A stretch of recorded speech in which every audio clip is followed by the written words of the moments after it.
Assalamualaikum warahmatullahi wabarakatuh. Waalaikumsalam warahmatullahi wabarakatuh. Kami dari kelompok 1 akan melakukan kegiatan praktik coaching yang mana terdiri dari saya sendiri, Adi Sulianso, dan Ibu Nuraini. Baik, saya akan melakukan coaching pada kasus yang pertama. Ibu Nuraini sudah siap, nggih? Nggih. Baik, selamat siang Ibu Nuraini. Bagaimana kabarnya hari ini? Alhamdulillah baik, Pak. Ya, alhamdulillah. Sebelumnya saya ucapkan terima kasih pada Bu Nuraini yang telah bersedia meluangkan waktu untuk melakukan coaching pada kesempatan kali ini. Jadi, apa yang ingin Ibu sampaikan pada obrolan kita kali ini, Bu? Baik, saya juga berterima kasih pada Pak Aris yang sudah bersedia untuk mendengarkan permasalahan yang saya hadapi. Begini, Pak, saya itu ada sedikit permasalahan dalam pembelajaran. Nah, kadang saya itu merasa bingung kalau sudah berada di kelas yang muridnya itu lebih banyak diam. Jadi tidak seperti kelas lain yang biasa memberikan respon gitu ya saat saya menyampaikan materi. Kelas ini tuh lebih banyak jamnya gitu Pak kalau pembelajaran. Oh ya, baik. Jadi lebih kepada proses pembelajaran yang ternyata siswa-siswa di kelas Ibu kurang respon terhadap materi yang Ibu sampaikan. Seperti itu ya, Bu? Iya Pak, kurang lebih seperti itulah Pak. Ya, baik. Sebelum kita melanjutkan obrolan kita, saya mau tanya, kira-kira apa yang Ibu inginkan dari obrolan kita ini? Saya tuh ingin ada solusi sebenarnya Pak dari permasalahan yang saya hadapi. Karena terkadang saya tuh bingung menghadapi siswa yang kurang respon, berbeda dengan kelas sebelumnya, seperti itu Pak. Oh, memang sangat jauh berbeda ya Bu. Baik, kalau saya boleh tahu, kira-kira situasi apa yang sedang Ibu hadapi saat ini? Atau mungkin Ibu bisa menjelaskan bagaimana perasaan Ibu waktu mengajar di kelas tersebut? Baik Pak, jujur saja kalau mau masuk di kelas ini Pak, saya tuh merasa kebingungan gitu ya. Nanti itu mau seperti apa, seperti itu. Mau saya kasih model pembelajaran yang bagaimana? Karena mereka lebih suka bagaimana ya? Saya tuh menjelaskan seperti itu, tetapi ini juga mereka terlihat tidak antusias begitu Pak. Lebih suka mencatat daripada diskusi dan itu memang sempat saya tanyakan di awal pembelajaran. Jadi awal pembelajaran saya tanya ke murid-murid lebih menyukai model pembelajaran yang seperti apa biar kita bisa belajar bareng. Nah, di saat kelas lain itu lebih suka dengan berdiskusi. Nah, kelas ini tuh beda sendiri. Mereka lebih suka kayak mencatat yang santai gitu Pak. Hampir sama untuk satu kelas ini. Nah, sebenarnya tidak jadi masalah sih Pak kalau pembelajaran tiap kelas itu berbeda. Kita tidak bisa memaksa juga kan maunya anak itu seperti apa. Tapi yang membuat saya terkadang bingung adalah responnya mereka pada saat pembelajaran ini. Dengan diam, mereka itu memahami atau bingung seperti itu Pak. Ya, betul Bu ya. Baik, lalu Ibu sudah pernah tanyakan sebelumnya kepada murid tentang kemauan mereka saat pembelajaran? Sudah Pak, beberapa hari kemarin saya tanya lagi ke anak-anak dan saya juga meminta mereka untuk menilai saya. Karena saya berpikir jangan-jangan kesalahannya ada di saya. Dan ada anak yang bilang kalau dalam penyampaian materi terkadang itu saya kurang detail seperti itu. Baik saya terima itu dan saya berusaha memperbaiki dengan menambah literasi dan juga menambahkan detail dari pembelajaran itu dalam bentuk PPT. Kadang-kadang mereka lebih bisa menyimak dan mencatat tentunya. Tapi ya kembali lagi saya masih merasa belum sesuai begitu Pak. Jadi dalam pembelajaran mereka masih lebih banyak diam dan kurang respon. Ya, baik Ibu. Tadi Ibu menyampaikan bahwa Ibu sudah berusaha menambah model belajar, tapi masih kurang respon dari siswa ya Bu. Lalu kalau boleh saya tahu, kira-kira dalam pembelajaran Ibu menginginkan murid seperti apa ya Bu? Ya, dalam pelajaran saya itu saya lebih suka yang aktif gitu Pak. Bisa ada komunikasi gitu. Jadi murid itu tidak hanya sebagai apa ya istilahnya objek mendengarkan saja begitu. Mereka tidak hanya mendengarkan gitu ya, maksud saya tuh pengennya ya aktif lah Pak, kita ada diskusi, ada bertukar pendapat, seperti itu Pak. Oh iya. Jadi Ibu lebih suka ada komunikasi aktif gitu ya Bu ya? Iya Pak. Jadi kelas itu bisa hidup itu rasanya seperti kelas-kelas yang lain gitu. Tidak cuma guru menjelaskan dan murid mendengarkan, tapi biasa di kelas-kelas lain itu seperti ada pertanyaan-pertanyaan dari anak juga, dan hal itu tentunya juga memaksa saya untuk lebih aktif. Iya betul. Oke, lalu apa yang mungkin Ibu apa yang mungkin dibutuhkan Bu untuk mencapai hal tersebut yang mungkin bisa Ibu lakukan dalam waktu dekat? Menurut saya yang mungkin bisa saya lakukan adalah dengan sedikit merubah cara pembelajaran atau model pembelajaran lah Pak. Mungkin saya akan meminta kepada murid-murid untuk membuat pertanyaan secara pribadi dan bisa saling bertukar untuk menjawab. Jadi mereka bisa lebih aktif dalam pembelajaran dan juga tetap bisa mencatat apa pertanyaan dan jawaban dari teman lain. Dan mungkin juga dengan memberikan tugas presentasi bisa individu atau kelompok agar mereka dapat mengasah kemampuan berkomunikasi. Karena nantinya mereka akan sangat memerlukan hal ini dalam dunia kerja.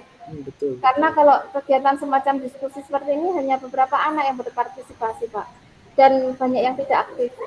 Dan mungkin juga saya akan menambah dengan menggunakan aplikasi semacam Quizzes ya, Pak ya, agar lebih bervariasi dan mereka tidak bosan.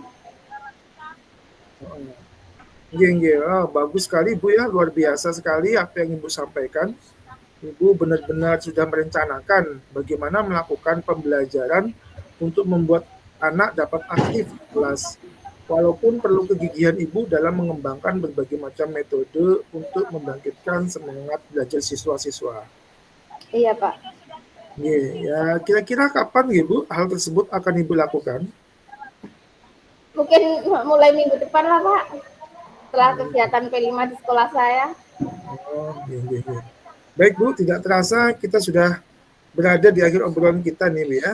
Apa yang bisa Ibu dapatkan dari obrolan singkat kita hari ini Bu? Baik, jadi dari obrolan kita kali ini saya merasa dapat menemukan solusi apa yang harus saya lakukan untuk kelas ini memang Pak, untuk membimbing anak-anak di kelas yang berbeda ini. Dan saya juga memiliki keberanian untuk mencoba hal baru bersama murid di kelas agar pembelajaran menjadi menyenangkan. Iya, betul. Ya, baik, semoga Ibu apa yang kita bicarakan tadi bisa dapat menumbuhkan motivasi belajar untuk Ibu ya, dan saya juga tunggu cerita Ibu selanjutnya. Bagaimana hasilnya setelah Ibu menerapkan rencana pembelajaran Ibu tadi. Baik, terima kasih Ibu waktunya kepada Ibu Nuraini. Terima kasih juga Pak Aris sudah meluangkan waktu untuk mengobrol sama saya. Selamat sore Pak. Iya, selamat sore Ibu dan sukses selalu untuk Bu Nuraini atas pembelajarannya nanti. Terima kasih. Kita lanjutkan ya Pak ya. Iya, siap Ibu, skenario kedua. Saya menjadi coachnya ya Pak. Iya Ibu, coachnya. Selamat siang Pak Aris, bagaimana kabarnya hari ini? Ya, alhamdulillah baik Bu, tetapi saya ada sedikit ganjalan Bu di pikiran saya. Ada hal apa yang mengganjal pikirannya? Mungkin kita bisa sharing dan bisa menemukan solusinya Pak. Iya Bu, sebenarnya nggak ada apa-apa sih Bu, cuma saya butuh teman curhat untuk di coaching sebentar mengenai masalah murid dan pembelajaran di kelas saya Bu. Oke, siap Pak. Semoga bisa saling mencerahkan ya nantinya. Nah Pak, dari pembicaraan kita sekarang, apa yang Bapak ingin dapatkan? Ini Bu, saya ingin mendapat ide segar untuk menciptakan kondisi yang kondusif. Murid bisa fokus ketika mereka mengikuti pembelajaran saya setelah pergantian jam pelajaran Bu. Oh, jadi Bapak ingin menciptakan fokus, kondisi yang kondusif setelah murid berganti jam pelajaran. Nah, iya Bu, seperti itu yang saya harapkan. Kalau situasinya seperti apa Pak sekarang? Seperti ini Bu, setelah jam olahraga berakhir, biasanya murid-murid itu tidak langsung ke kelas Bu, mereka malah pergi ke kantin. Dan ketika saya sudah berada di kelas pun, mereka masih asik dengan jajanannya dan kurang memperhatikan pembelajaran saya. Kira-kira apa yang mempengaruhi hal itu Pak ya?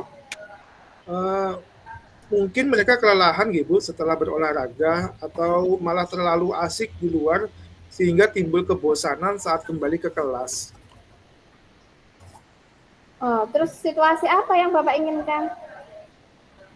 Yang saya inginkan tentunya murid bisa fokus dalam mengikuti pembelajaran saya dan merasa senang dalam pembelajaran, Bu. Oke, menurut Bapak, apa yang bisa mewujudkan itu, Pak?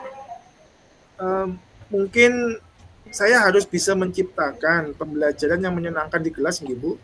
Selain itu, saya harus mengembalikan fokus mereka terlebih dahulu. Begitu ya, Pak ya. Baik, Pak. Dari skala 1 hingga 10, Pak. Di mana posisi Bapak sekarang dalam pencapaian tujuan yang Bapak inginkan tersebut, kira-kira, Pak? Posisi saya itu dalam tujuan yang saya inginkan itu mungkin masih di angka 6, Bu. Menurut Bapak, apa kekuatan untuk mencapai tujuan tersebut, Pak? Untuk saat ini sedikitnya saya sudah memiliki pengetahuan tentang pembelajaran sosial emosional, Bu. Mungkin hal tersebut akan membantu saya, Bu. Oke. Apakah ada hambatan atau gangguan yang dapat menghalangi Bapak dalam meraih tujuan tersebut, Pak? Mungkin saya perlu sedikit waktu, Bu ya, untuk mengintegrasikan pembelajaran sosial emosional dalam RPP saya nanti itu, Bu. Oke. Kalau begitu Pak ya, menurut Pak Aris, apa kira-kira solusi terbaik untuk meminimalisir hambatan tersebut, Pak?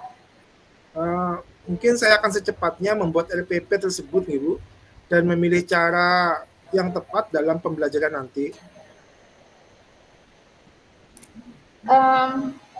Kalau begitu, sekarang rencana Bapak apa? Insya Allah saya akan menerapkan pembelajaran sosial emosional di kelas saya, terutama praktik kesadaran penuh atau mindfulness untuk mengembalikan fokus murid setelah pembelajaran olahraga gitu. Kemudian strateginya itu bagaimana ya Pak? Saya akan menerapkan teknik stop, Bu. Berhenti sejenak, ambil napas dalam, amati sensasi pada tubuh, selesai dan lanjutkan. Saya akan menggunakan musik instrumental sebagai pengiring dalam praktik teknik ini.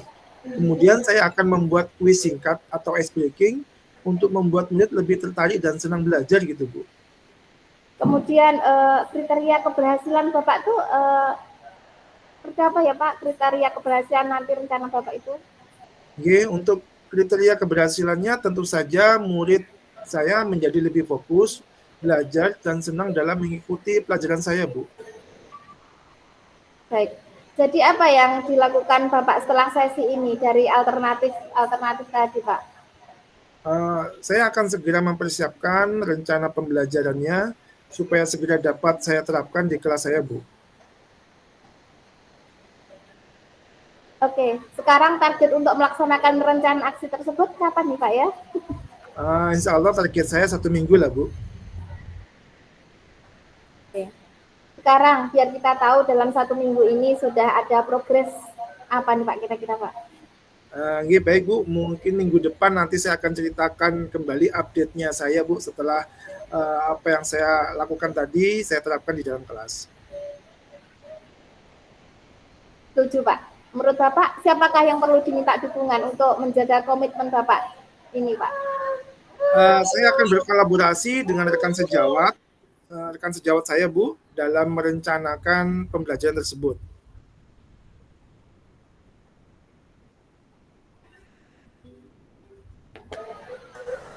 Baik, Pak. Pertanyaan terakhir, Pak. Apa yang dapat disimpulkan dari sesi ini ya, Pak ya? Bu, setelah saya ngobrol dengan Ibu, alhamdulillah saya ada pencerahan Bu dan mendapatkan ide untuk mengembalikan fokus anak setelah mereka selesai berolahraga, yaitu dengan menerapkan teknik stop dengan iringan musik instrumental. Kemudian sebelum masuk ke materi pembelajaran, mungkin saya akan memulainya dengan memberikan kuis atau ice breaking agar mereka murid-murid lebih tertarik dan senang belajar seperti itu, Bu.